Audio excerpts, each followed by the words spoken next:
trading partner. So the largest buyer of Vietnamese exports is the United States. Again, so that's why this what's happening in the US is very important for Vietnam.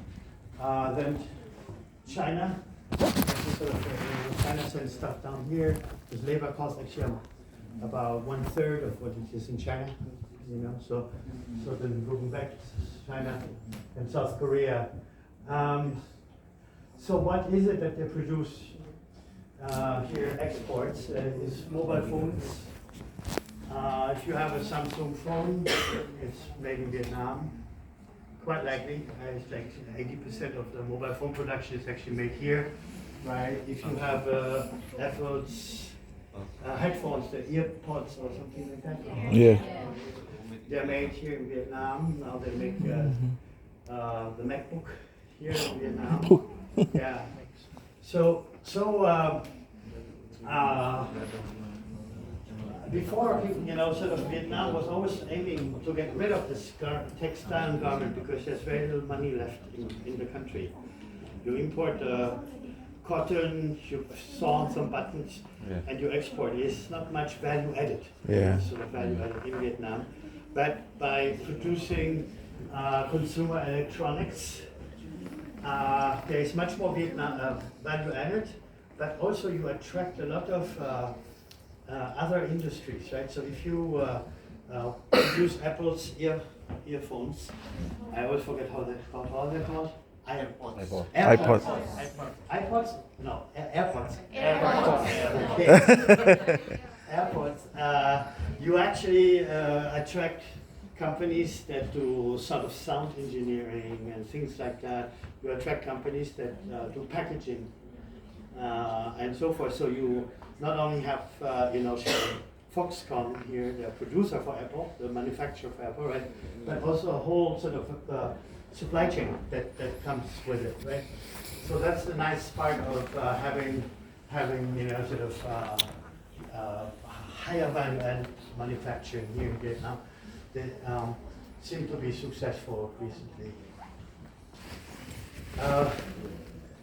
So Vietnam is the largest exporters of peanuts, cashew nuts, right? Cashew nuts. In the world. And black pepper. Bangka white pepper. White pepper too. We have white Black pepper in your island also? White pepper. White, the best in the world. Vietnam black pepper number one. White pepper I don't know. White pepper still Also number one. Dia nggak tahu. Mostly from the south. There is Thailand, Sopan kawan ini. Vietnam and Cambodia. It's a sample of white pepper. For you. Oh really? Yeah. Oh, I love pepper. Thank you. is Oh, that's very kind. For sure. Thank you very much. Yeah, so black pepper number one in the world, but not white pepper, maybe. also number one. Badung. Indonesia. And coffee, right? So coffee. Vietnam Vietnam is number two.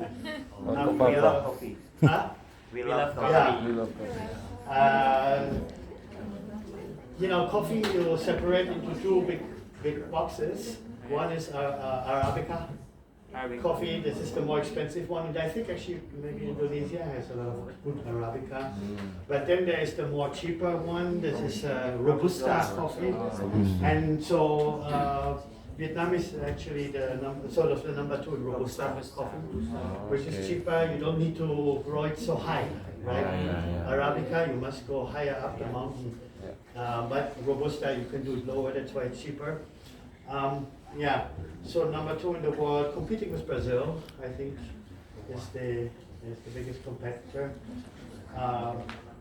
So we have then once you produce coffee, for example, you have a commodities market. Somebody has to trade the coffee. What's the coffee price? So there's a little bit of commodity trade going on. And since 2000, as I said, we had big growth. Everybody became richer and so forth. So this was driven by foreign direct investments. Um, and actually, when there's more trade tariffs, higher tariffs from Vietnam to the US, there was a fear that companies don't invest in Vietnam because they don't need anymore, because the cost of Vietnam export to some becoming higher.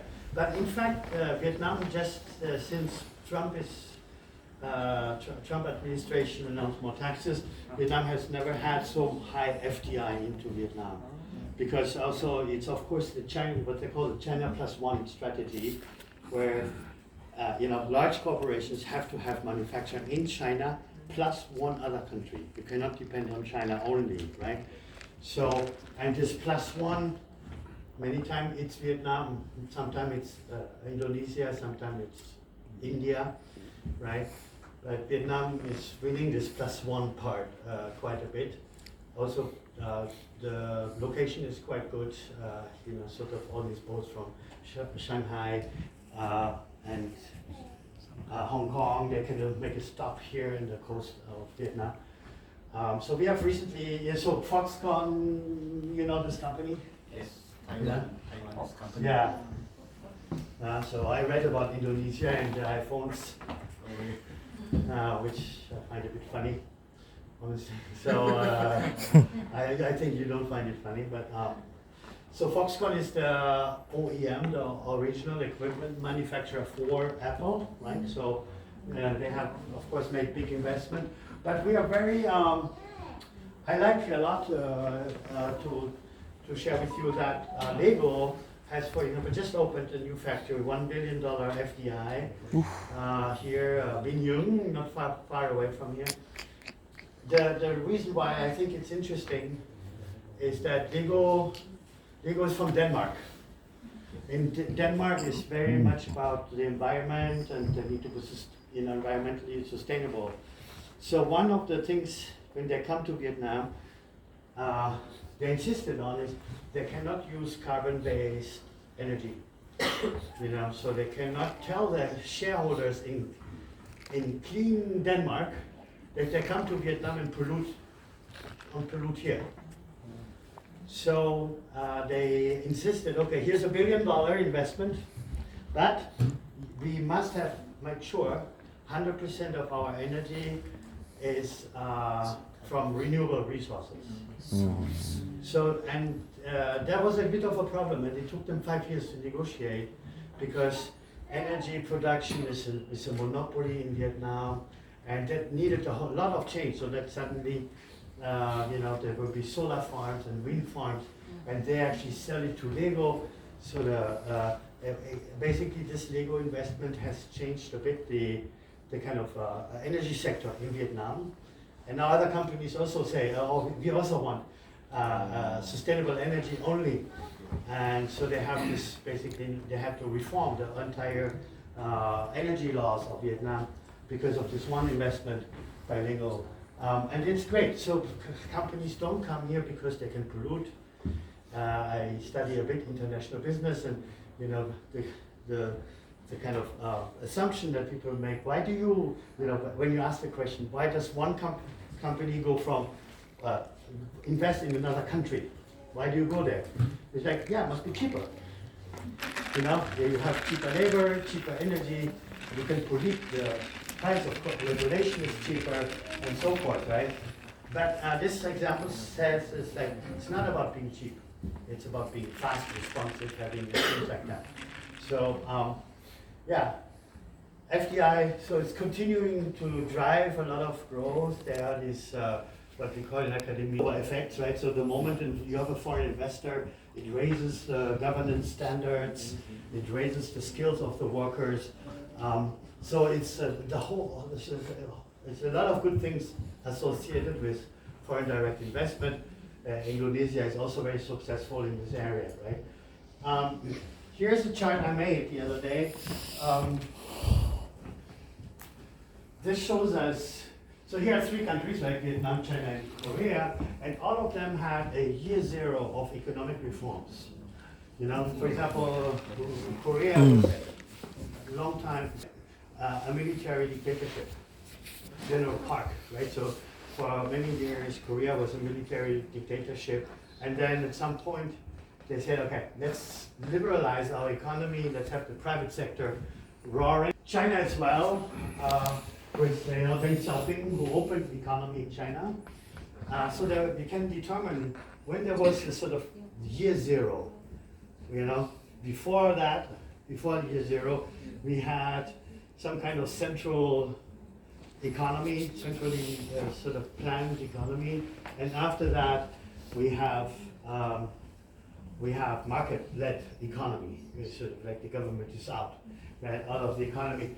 And then sort of like, so whatever that year was, is here, right? So for instance, South Korea, 1962, they started to liberalize their economy. China in 1978, Vietnam in 1986.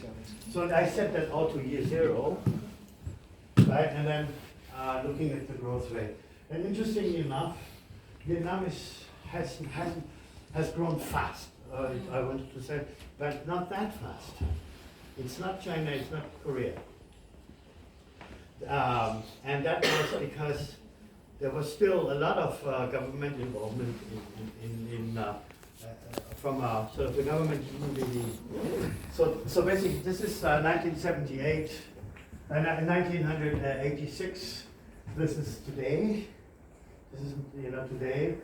And imagine China would have opened at the same time. It would actually have double the GDP. Vietnam doesn't.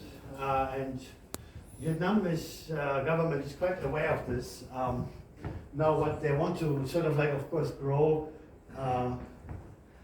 and that's why they have now new reforms for the private enterprise to do even more, sort of like the government goes really out of the, like, unleash the forces of private enterprise more, right?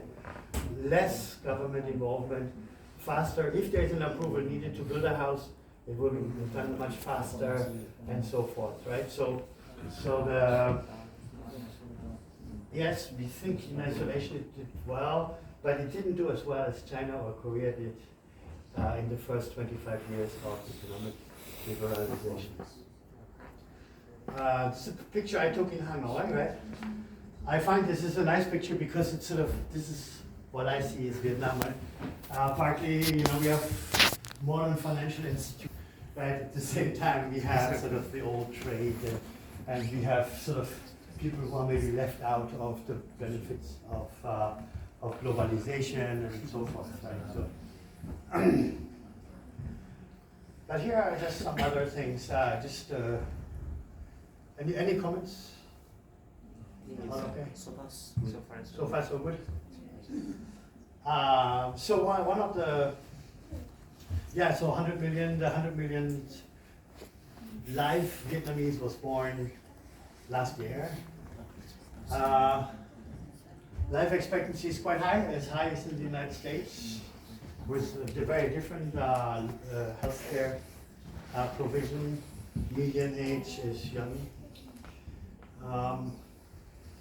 So kind of not so surprising, but here are some things that are maybe surprising, right? So one of the things I ask my students, how many siblings does your mom have? Siblings. The answer is your brother and sister, right? So how many brothers and sisters does your mom have? And they say 10, 11. Yes. Always. I can just do this. I'm very confident I will get 10 or 11. And then I ask the student, how many siblings do you have? 0 or 1? Yeah, 0 or 1. And so here we are talking about one generation. Your mom and you, right? This is one generation. It's 25 years. So in 25 years, the fertility rate, so it's like how many children does one female have, went basically down from 8 or something like that, country average, to 1.7 or something like that. So this is, of course, the whole world has has, of course, this phenomenon that we may be in a population decline, at least in the richer parts, in the poorer parts. Or where are we in decline? I think everywhere. Like in population decline, because the average of, the average female should have two more or less two offspring to replace the parents, right? So, but now we have 1.7 or so also globally. The problem with that is that, if Japan is aging also, sort of like have actually negative birth rates as well, like so more people die than get born. Right?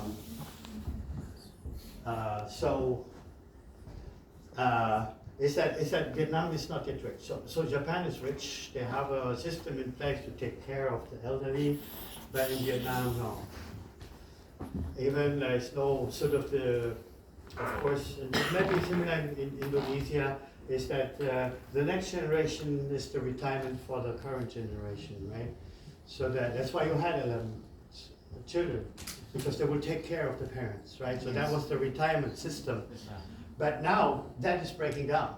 So if you have only one son or daughter, they cannot maybe support the parents anymore. There is a break of this sort of societal contract, right? Sort of the children take care of the parents. It's nowhere written they have to, but it was sort of a contract in society, right?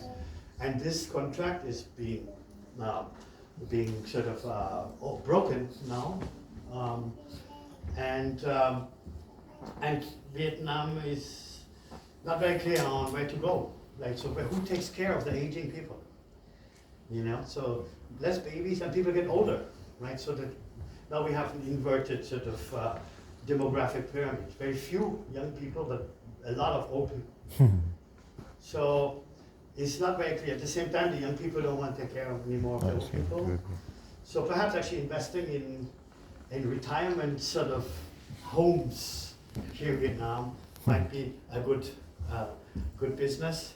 What may not be a good business is investing in milk, in dairy companies, because dairy companies, they sell milk to babies. Or maybe you want to rethink investing in kindergartens, right? Because there are very few children born, right?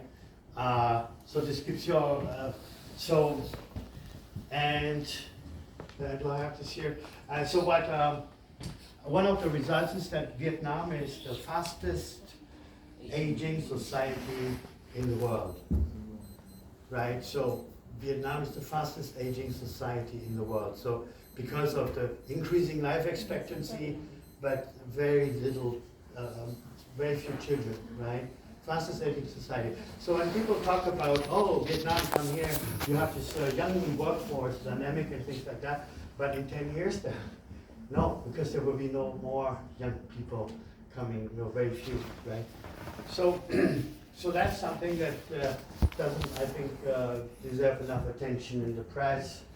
Then I always love to talk about this one, which is the role of women in Vietnam.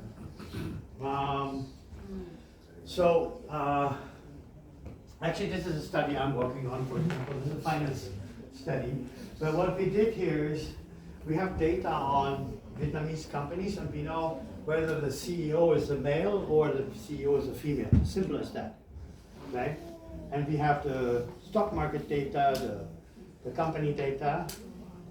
And then what you can do is basically, it's like, imagine you invest only in companies that are run by women. So that would be our women portfolio. Our women portfolio. We just invest all our money in women-run companies. And another portfolio is the man portfolio. Where the CEO is a man. Right? And then we have the sort of this red line. So this is for over 3 years or so. This red line here is actually the average stock market portfolio. It's a Vietnam index, 100 largest companies. So it's like, so here we invest into any companies, whether male or female run. But if I invest in a woman CEO, the 10 biggest companies run by women, if I invest in that, it's that blue one. So instead of, so this is, 100% of our return. So here we have 170, I think, return over 3 years. Whereas in the average stock market did like 5 or 6% in over these 3 years. But the woman portfolio did 70%. So women clearly outperform, and this is very robust, right? So we can take any time sort of period. We can, there's some serious sort of like, if you've done finance or pharma French portfolios and stuff like that. So very robust. That women portfolios are doing better than men. So if you're a hedge fund investor, what you do is you invest in women, you go long in women, and you go short on men. So you leverage, so you sell the man portfolio, take that money and you go long in the woman portfolio. That would be the winning strategy. So we observe that. We observe also that stocks of companies that are run by women have a lower volatility. They're sort of like up and down, bouncing stuff, right? And we like lower volatility because it means they're less risky. So women CEOs have higher returns, have lower risk. Basically there's already, we teach you higher returns means higher risk, right? But here we have higher returns, lower risk. That's pretty awesome. These companies have less debt. So the women, a typical company run by a woman have less debt than a man company. And so we wonder why that is the case, right? And actually, anecdotally, so if you hear stories of great CEOs in Vietnam, most will start with a woman.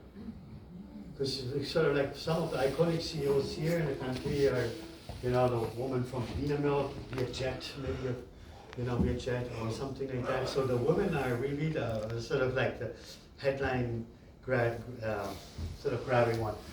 Maybe in Vietnam, in Indonesia it's the same, but in Vietnam, the typical laborer, sort of when they earn their money in the factory, that money will actually get sent to the wife rather than to the guy. Is that in Indonesia the same? Huh? It's still like that. For European, this is absolutely unthinkable. So luckily with my wife, we are clear. But yeah, of course, why is that the case? Because the men tend to gamble, maybe have some other things. So and there's also, of course, some in the sociology literature, women are childbearing. Childbearing, men don't bear children, right? So because you're childbearing, you actually women think more in the long run. They're more careful. They don't take debt, because women have. So this is not what I'm thinking. This is literature, right? So because of this childbearing sort of aspect. There's behavioral differences and decision-making differences for women compared to men. And all of that we can see in the stock market performance, right? Less debt, lower risk, and then maybe higher returns, right? So,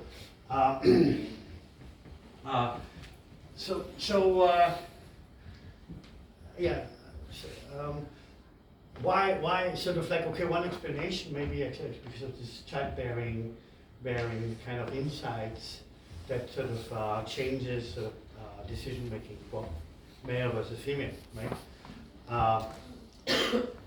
Another one is a typical also in development economics is imagine you have 7, sort of that last generation said has maybe 7 to 10 children.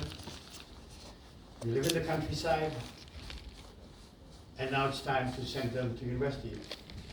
But most would be poor. You have to pick one winner that you send to Saigon or to Hanoi, to the capital city, to study there. And that one winner is typically a man. In Vietnam, in Confucius society, because Confucius says women have to make sure the family is happy and things like that. So actually women get discriminated against because you would send, when you live in the countryside, you would send a boy. The oldest boy, he's the one who was study, all the rest we will marry locally. This is a pattern that has been observed in many developing countries, right? But that also means, so there was a discrimination against sort of access to education by females, right? Then actually Vietnam is one of the very few countries where the law is not blind to the gender. So in the labor laws, for example, in Vietnam, there are some things where it says, if you are a female, you can do that. If you're a man, you can do that. So, why, but it's like, for example, hazardous waste handling, so like whatever, chemical waste or something like that. Females are not allowed to do that, men only. There are some other things. So it's one of the very few countries in the law where the law says, men should do that, women should be doing that. But it sort of discriminates females. And so the idea is that, so we're trying to explain why is this outperformance of females in Vietnam is because they get discriminated against. Several stages in their life, you must show double how good you are to become a CEO, right? So because also usually the people who nominate the CEO are these old males, and you don't like to nominate a female. So, but for them to say that person, that female she must be so good, right? So it's basically saying they favor discrimination. To overcome this discrimination, you actually double good, right? This may explain the outperformance of females in Vietnam. So if I always say, if today you come back to the hotel, there's a problem and, in the room, you go to the reception, there's one guy and one woman, go to the woman, she will solve it. The guy won't solve it. I think that's an important sort of role of women here in Vietnam. Very good. So we have had so some, and this is maybe a bit different from Indonesia.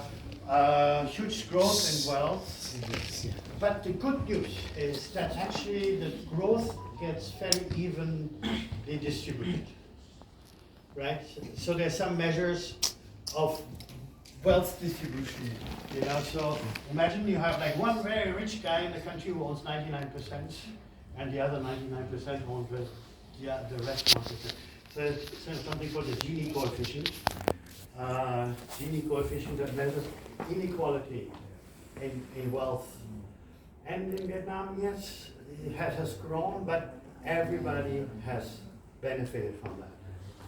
And that's a nice thing. And even, my wife is from a rural area, very poor, and everybody now has sort of like maybe a small car or fridges and things like that. So the economist always says that the rising tides lifts all boats, right? It's not only Rising kind of tides some who are lift beneficiaries all boats.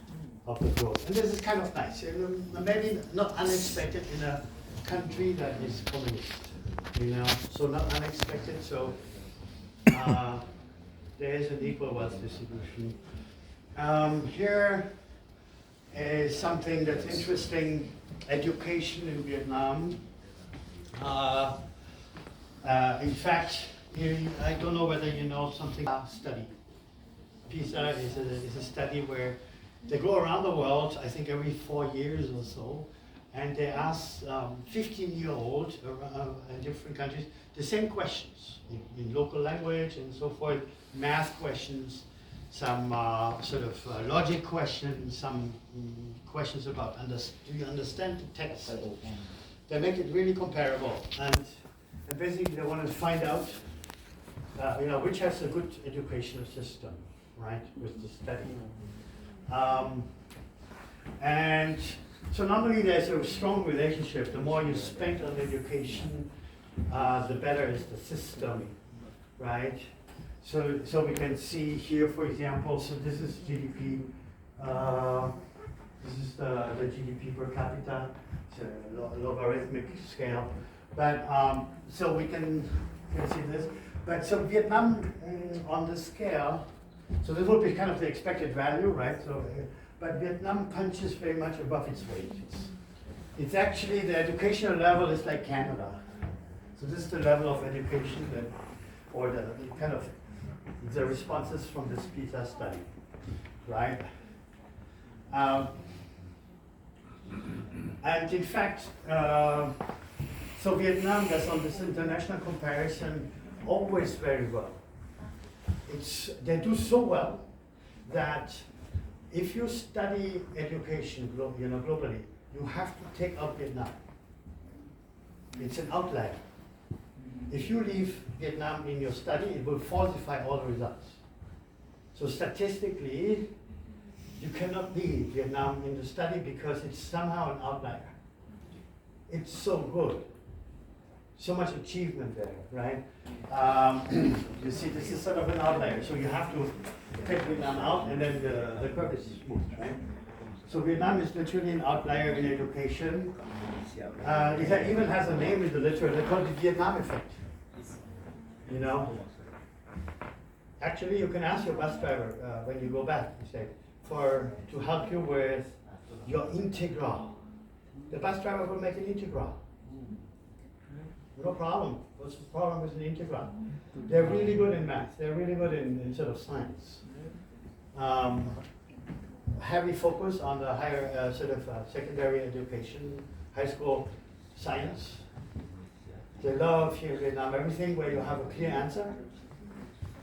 You know, science, in natural science, there's a very clear answer. What they do not like so much is where you don't have a clear answer. So gray stuff, philosophy, sort of debating about things, sociology, where we don't know what the answer is, right? So heavy emphasis on science, very good in science, but not so good in by science, I mean natural science, but not so good in social science. So we as a business school, for example, we emphasize very much soft skills as well. How do you present? How do you convince someone? How do you write a text? And so all these things, or critical thinking, it comes because the high schools don't teach them well or not enough. How do you think critically? How do you make a counter argument to something? You know. So this is a bit our job here as well, to kind of address the over-reliance on natural sciences here in Vietnam. Vietnam is in the war, right? So it's the North against the South. You know, so the North has won this war. The leader of that was Ho Chi Minh, right? So basically, the communists have then conquered the kind of capitalists, supported in the South, supported by the U.S. So kind of a interesting history. But Vietnam basically has sort of a commitment not to mess around. Basically, they have this nose, 3 no's, right? So Vietnam will never join a military alliance, so not NATO or anything. They will not tell you, so you will not find any press statement by the foreign ministry of Vietnam that says, oh, Russia invaded Ukraine, or Ukraine invaded Russia, or whatnot. Vietnam will not express herself, on international relations. Let the countries deal. It's not our business. Yes. I want to stay out of this. Enough of wars in Vietnam and things like that. So one of the big sort of promises, they will not comment on it. They will not join any military kind of union. No foreign bases, because the United States would love to put a base here, just in the front door of China. But they say no foreigner can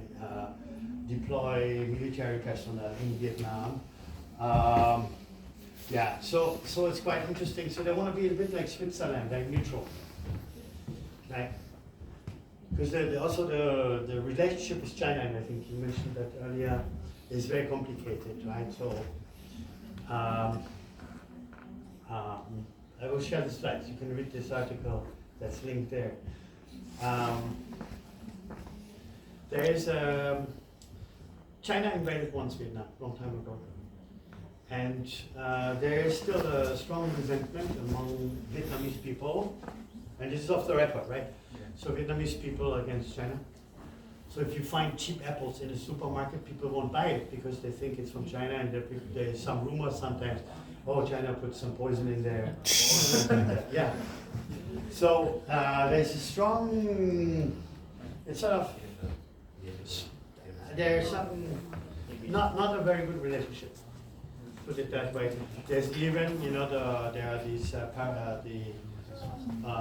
islands. Yeah, Spratly Islands, right? Where there is some territorial dispute with China.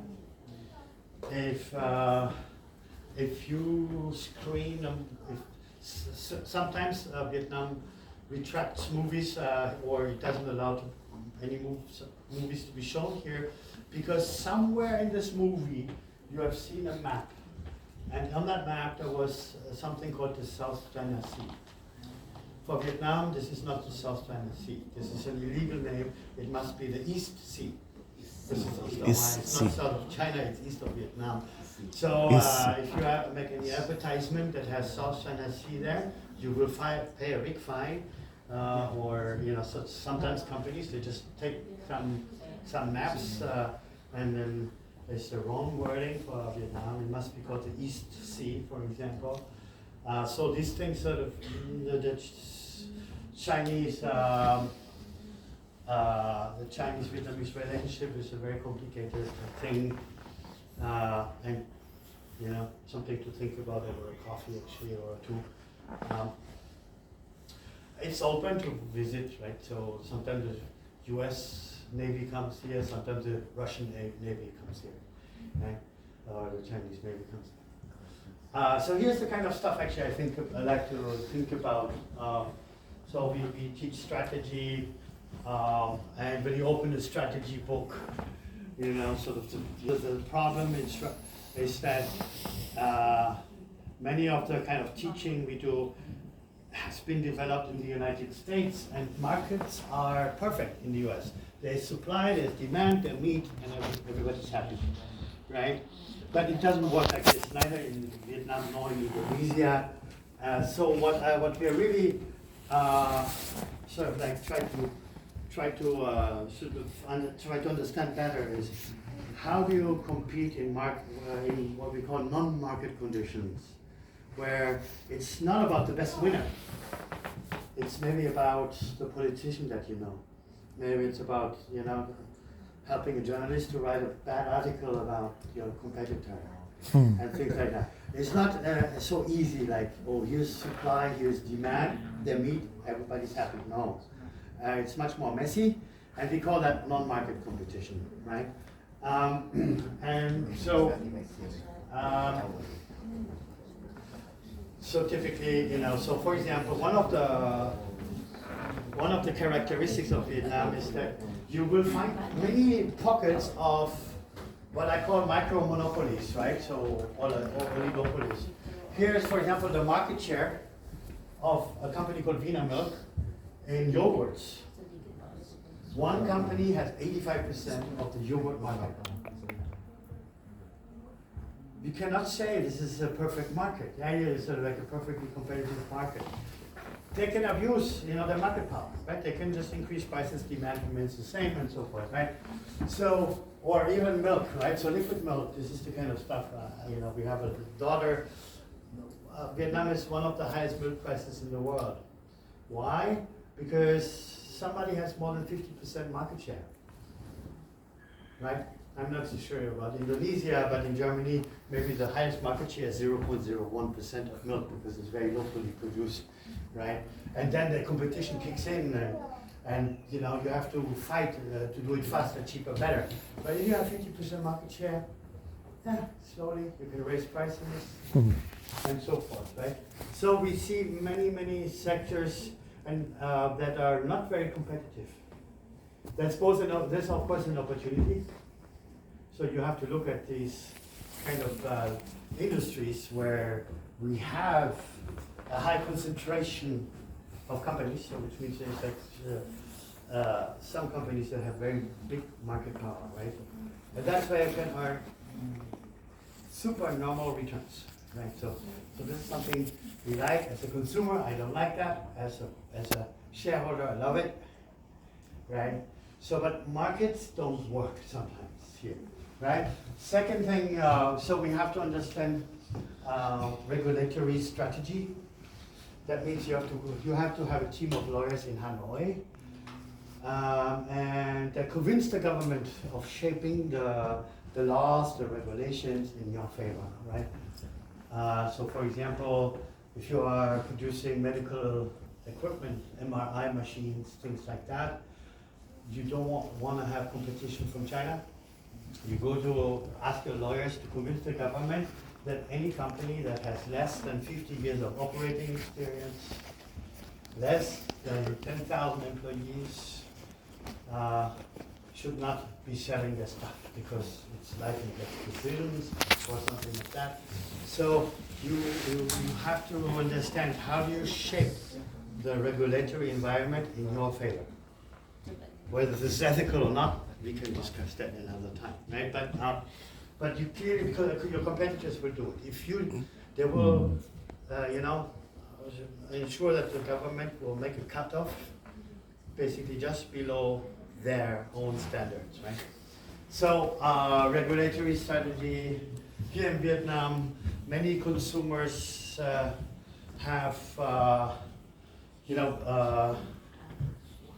they are very unsophisticated buyers. So, for example, cars. A German, they know everything about cars. A salesman cannot tell a German why this car is good or bad or something like that. But here, they're first-time car buyers. They have no experience, and so very unsophisticated, right? And so the demand is not very sophisticated. So it's not the product qualities necessarily that makes you win, because the unsophisticated car buyers, right? So who sells stuff here is like photo models, right? Oh yeah, so here's key opinion leaders, right? So the people buy a car because this key opinion leader drives that car. Like, yeah, it's so very unsophisticated sort of decision making, right? But that's how it is, because people sort of the first time access to certain goods and things like that. So, but if you, so product qualities may not be the most determining factor in winning the market, right? Or you buy a certain thing because you never had it, hasn't it? Not because it's good, because you like it or whatnot, but your neighbor told you it's great, and then there are still some areas where there is a kind of first mover advantage to get, right? So I always like to ask, who was the first man on the moon? Neil Armstrong, right? Who was the guy that came approximately 1 minute after Neil Armstrong? So nobody knows that guy, right? So Neil Armstrong gets all the fame and the claims. And there was another guy. There was another guy 60 seconds later, and nobody knows who he was, right? And this is called the first mover advantage, right? So just by being just a little bit ahead of time, you may derive some benefits from that, right? So for example, motorbikes here, because Honda was the first foreign motorbike branch company here, motorbike called Say Honda, right? So you can call, a motorbike generic Say Honda. So these are kind of first mover advantages that you can still earn here in Vietnam. just very quickly and just very quickly.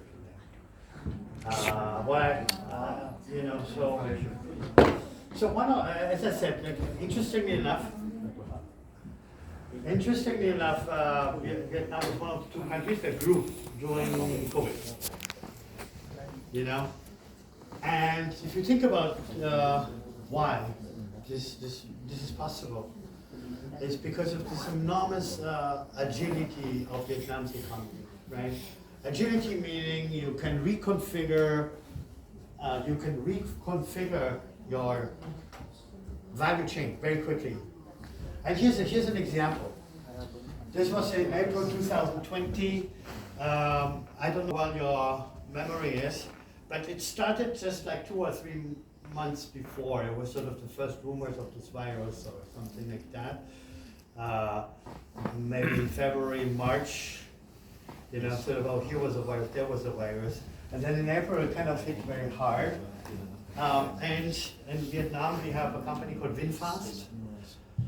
Maybe you've heard of it. I'm sure you have seen the products. Cars. Yeah. Cars, electric Cars, yeah. It's the only company in the world that does, except China, that does only electric cars, right? And they just started their shiny new factory, the first factory ever making cars. And then COVID hits. And what they did, after just 3 weeks of researching ventilators, these are the things that kind of give you the fresh air, right? WinSmart have succeeded in researching, improving, and they produced, instead of cars, they produced ventilators. I cannot imagine that Volkswagen Germany suddenly stops the car production and produces ventilators in 3 weeks, right? It's absolutely impossible. So this is, here we have the largest company, heavily invested in sort of very sort of consequential processes, and in 3 weeks they switched from cars to ventilator production, right? Only in Vietnam, I mean, maybe not, but I think this is a good example of Vietnam's agility, right? So why? And I think one last thing here is sort of the predominant governance system, right? And Vietnam is similar to Indonesia, I believe. What we have is what we call a relational governance system. It's, so when you hire someone, you hire that person because you know that person. Yes. Right? So it's a relationship that matters. In the US, you hire someone not because you know that person, but because it's the best person for the job. Yes. And you make a contract with that person, right? Here in Vietnam, many times you don't make a contract, or the contract cannot be enforced. You make a contract just for fun, basically. On the one side, this relationship-based sort of governance, how do you govern transaction and relationships, right, is good because you're very fast. If you have a contract, to change a contract is very difficult. But to change sort of like relational governance is much easier. The big problem is that you cannot scale. So one of the reasons why Vietnamese firms are so agile is because we have this sort of relationship-based contracts in place, even with buyers, right? Like pay me when you can, or your supply. And of course there is a problem with the kind of legal system here in Vietnam. So why do you have that in the first place? Is because contracts are very hard to enforce, very costly to enforce, very slow. That's why you don't like contracts in Vietnam, because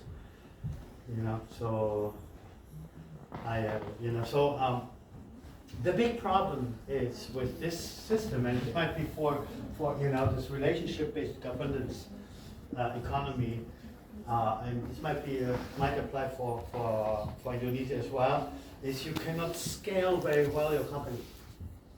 You cannot make a very, very large company. In fact, I don't know whether I have a different. In fact, Yuval Harari, maybe you have read this book, *Sapiens*. It was for sort of several years. New York Times bestseller. It's the history of the world. And then he looks why, you know, man, you know, on this planet, why this species, man, humans, you know, emerged from all the other animals, right? So because, you know, if we can trust things that, you know, dogs don't know what is a contract, right? Or monkeys, right? They don't know what is a contract. But we believe in something that actually, you know, doesn't have any value. We believe in ideas and so forth, right? So it's a big difference. But what he found is that typically organizations in the sort of animal kingdom, you cannot have more than 60 people if you don't have contracts in place. You know, the biggest sort of group of monkeys, for example, they can grow up to 60, then you have one leader, and you still know everyone and things like that, but it cannot grow beyond 60. And we observed a kind of very similar phenomenon in the size of companies when we have just a psychological contract, not a legal contract, right? So we have a cap, and we cannot grow. We cannot grow our companies more than 60, which then again is a problem because there is no economies of scale that we can realize. We cannot, you know, beat on the world market and so forth. But the system of governance here in Vietnam helps us to be flexible, but the problem is it doesn't help us to be very efficient, right? Because we cannot be very big, right? So it's both good and bad. The World Bank actually thinks it's one of the biggest issues for Vietnam, that companies are too small because the governance is good. So maybe I just stop here. I wanted to just remind you, sort of, there's a lot of good stuff here in Vietnam to discover. I'm sure in your wonderful country as well. But I want to thank you and keep on exploring. And have a good time here in Vietnam. Thank you. You're welcome, sir.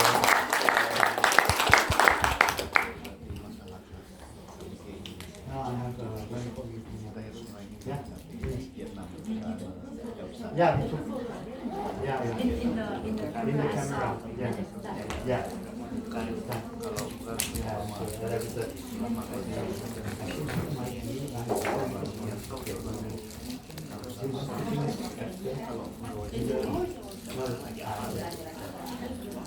I will.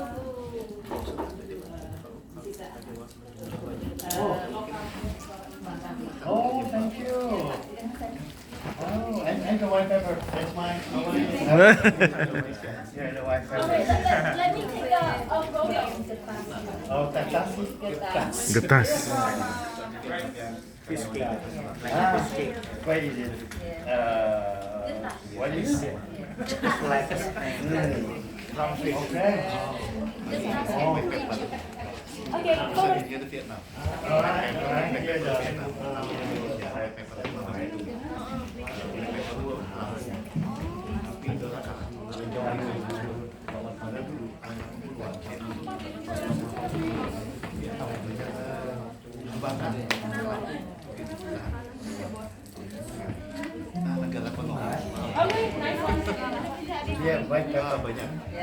Okay, one camera. 1, 2, 3. Okay, one more.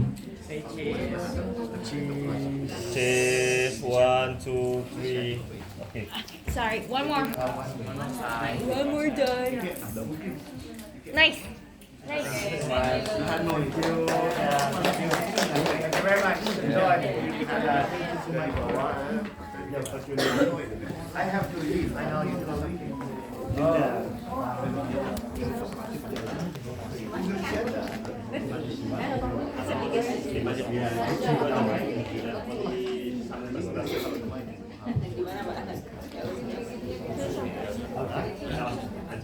Thank you, sir. Thank you.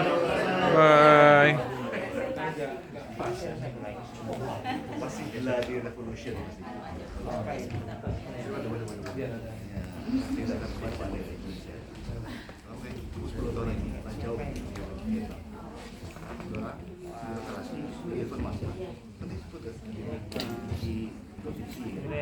Presentasi ya. Udah sampai sini.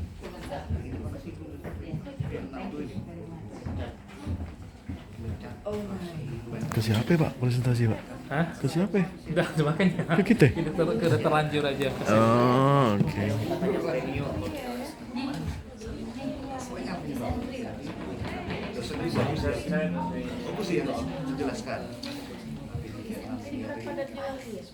Oke, baik. Teman-teman, ladies and gentlemen.